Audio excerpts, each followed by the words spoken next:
Bincang Milenial, bincang-bincang bersama anak milenial. Kali ini kita akan mengundang bintang tamu yang sangat kondang di dunia perbasketan, terutama di Kota Blitar. Ya, silahkan. Oke, nama aku Afgreki, aku sekarang duduk di kelas 12 SMK 1 Kota Blitar. Ya, Mas Greki ini dengar-dengar merupakan salah satu coach di SMKN 1 Kota Blitar ya, Mas? Iya. Kalau boleh tahu itu Mas Afgreki itu perjalanannya untuk mencapai sebuah titik yang bisa disebut coach itu gimana, Mas? Wah, lama banget itu, Mas. Saya mulai awal kenal basket itu dari kelas 6 SD. Itu gara-gara kakak saya yang dulu itu kayak memberi saya tahu kayak, oh kamu itu harus ikut basket ini biar tinggi badan ini lah. Kamu itu waktu dulu, soalnya saya dulu juga pendek aja. Terus kemudian saya mulai ikut basket itu baru kelas 1 SMP. Kemudian ikut lomba. Tapi karena ada Covid jadi agak masalah itu. Jadi agak lupa sama skill-skill saya. Sempat libur dulu ya? Iya, sempat libur itu semua tuh. Terus kemudian setelah akhir Covid, saya kan juga kembali lagi ke sini. Ya. Kembali lagi ke basket. Terus kemudian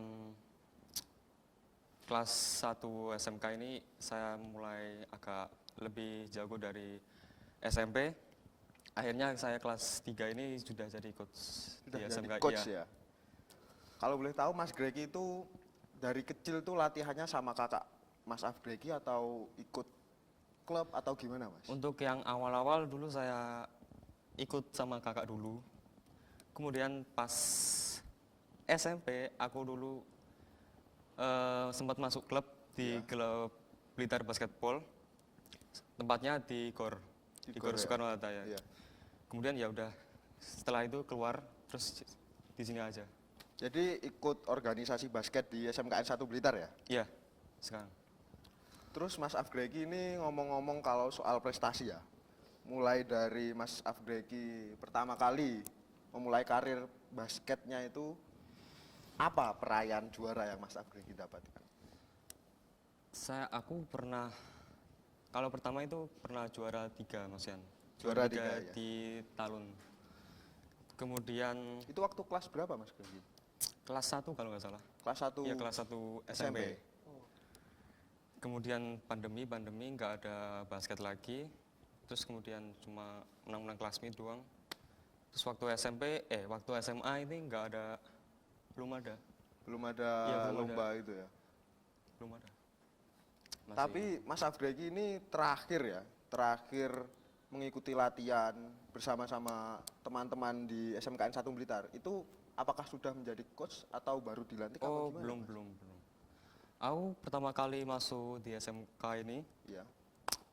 Itu juga seperti teman-teman juga, seperti biasa gitu aja ya. Gitu.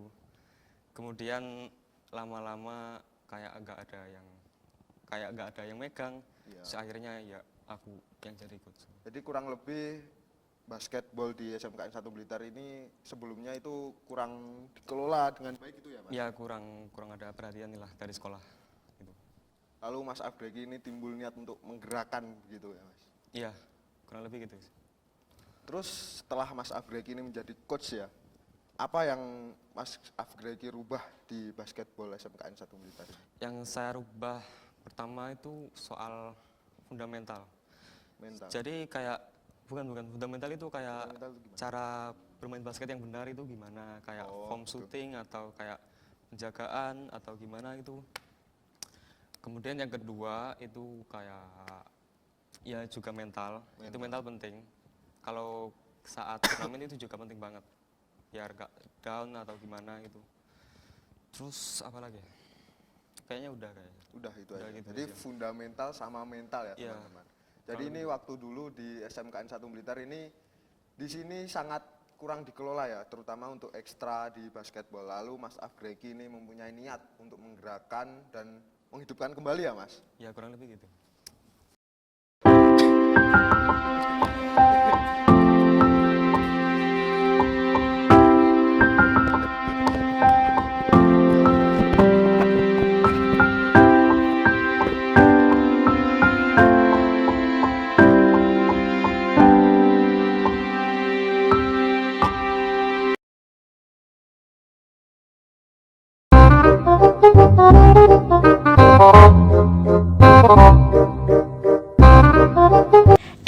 Itu bukannya Zaki ya? Ngapain dia di situ? Hayo! Aku mau keluar bentar. Alah, bohong kamu pasti mau bolos kan? Ya udah deh aku masuk. Ya udah, ayo. Jangan membohong, sayangi masa depan Anda.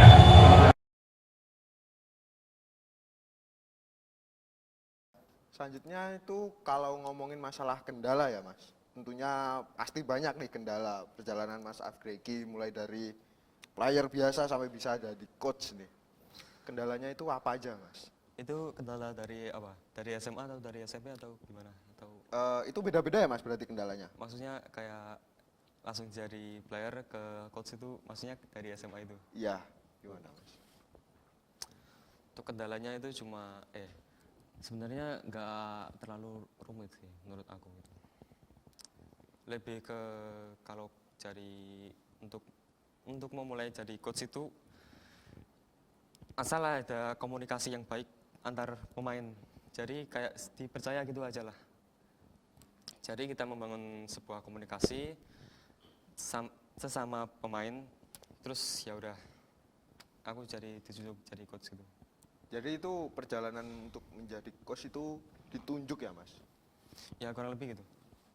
Jadi Mas Afgreki ini mendapat kepercayaan yang lebih dari player-player basket di SMKN 1 Blitar.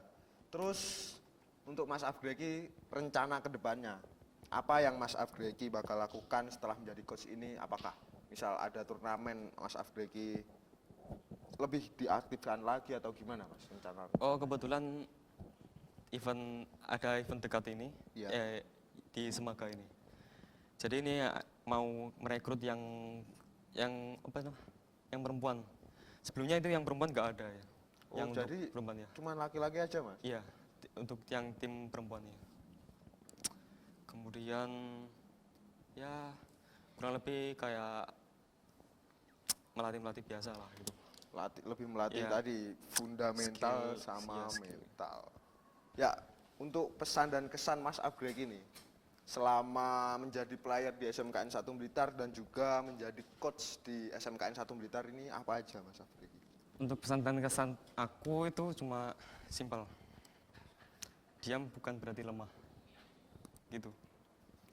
Kalau untuk hal yang menyedihkan dari Mas Afgreki di SMKN 1 Blitar ini selama menjadi coach itu apa Mas? Kesedihan Mas Afgreki. Kejadian yang paling dekat itu kemarin. Apa itu Mas? Ke blowout, maksudnya ke gapnya, poinnya jaraknya jauh banget. Jauh banget Iya. ya. Itu PR banget itu, Pak. Gila. Jadi masih banyak PR-PR yang harus dikerjakan Mas Afgreki kepada player-player di sini ya. Iya. Tapi itu bukan berarti kita tidak bisa ya Mas. Iya, benar. Perubahan itu pasti butuh proses dan juga menjadi lebih baik itu tidak gampang. Teman-teman, cukup sekian perbincangan kita kali ini. Jangan lupa tonton terus Bincang Milenial episode selanjutnya. Aku Fauzi sebagai host dan juga Afgreki sebagai tamu, bintang tamu. mengucapkan selamat Selamat